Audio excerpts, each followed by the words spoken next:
प्यार जब जिद बन गया। गांव का नाम था सूरजपुर, छोटा सा लेकिन सोच में बहुत पुराना।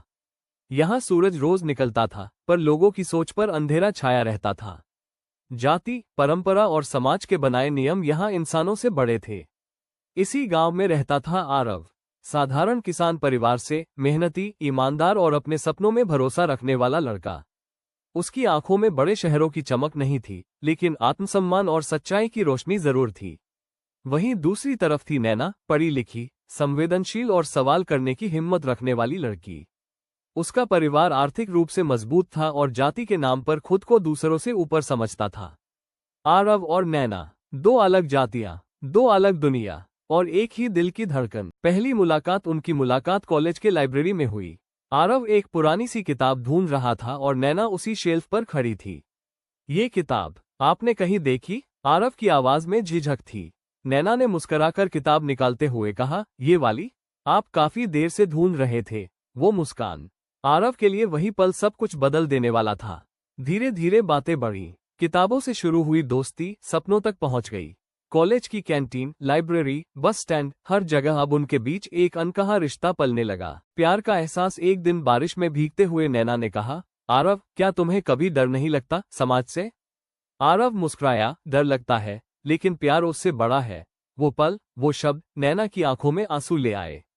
उसे पहली बार लगा कि कोई उसे उसके नाम, उसकी जाति या उसके घर से नहीं, बल्कि उसके दिल से पहचान रहा है। सच का सामने आना, लेकिन सच ज्यादा दिन छुपा नहीं रहता। गांव में बात फैल गई। नीची जाति का लड़का हमारी बेटी को बिगाड़ रहा है। इज्जत मिट्टी में मिला दी। नैना के घर में तूफान आ गया। उसका मोबाइल छीन लिया गया। कॉलेज जाना बंद, कमरे में बंद कर दिया गया। आरव को धमकियां मिलने लगी, गांव छोड़ दे वरना अंजाम बुरा होगा। टूटता हुआ लेकिन हार न मानने वाला प्यार। एक रात आरव ने नैना के घर के बाहर खड़े होकर धीमी आवाज में कहा, नैना, मैं हार नहीं मानूंगा। खिड़की से आती उसकी सिसकती आवाज ने आरव का कलेजा चीर दिया। अगर तुम टूट गए तो मैं भी टूट जाऊंगी। उसी रात उन्होंने तय किया, अब भागेंगे नहीं, लड़ेंगे। समाज के खिलाफ जंग। आरव ने पढ़ाई जारी रखी। दिन में खेत, रात में किताबें। वकील बनने का सपना अब जरूरत बन गया था। नैना ने घर के अंदर रहते हुए पढ़ाई नहीं छोड़ी। हर अपमान, हर ताना उसे और मजबूत बना रहा था। 4 साल, 4 लंबे साल। फैसले का दिन। कोर्ट में केस पहुंचा। पूरा गांव जमा था। नैना के पिता चीख रहे थे, ये हमारी परंपरा के खिलाफ है। आरव ने शांत आवाज में कहा, परंपरा अगर इंसान को इंसान से अलग करे तो उसे बदलना जरूरी है। जज ने नैना से पूछा, क्या आप अपनी मर्जी से यह रिश्ता चाहती हैं?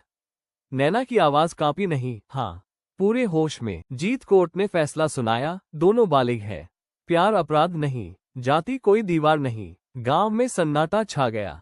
कुछ दिन बाद वही लोग जो पत्थर फेंकते थे, आज चुपचाप सिर झुकाए खड़े थे।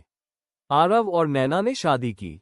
सादा समारोह, लेकिन जीत की सबसे ऊंची आवाज के साथ। अंत नहीं, शुरुआत। आज सूरजपुर में बच्चे सवाल पूछते हैं, लड़कियां सपने देखती हैं, और लोग जानते हैं प्यार को रोका जा सकता है, लेकिन हराया नहीं।